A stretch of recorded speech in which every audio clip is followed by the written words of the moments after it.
والضحى والليل إذا سجى ما ودعك ربك وما قلى وللآخرة خير لك من الأولى ولسوف يعطيك ربك فترضى ألم يجدك يتيما فآوى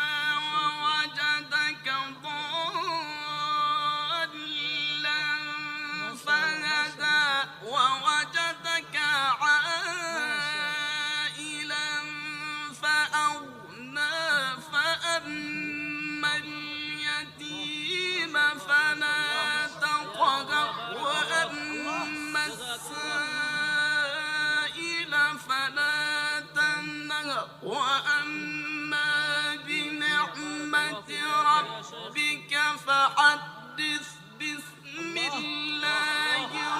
الرحمن الرحيم اقرأ باسم ربك الذي خلق خلق الإنسان من علق اقرأ وربك الأكرم الذي علم بالقلم علم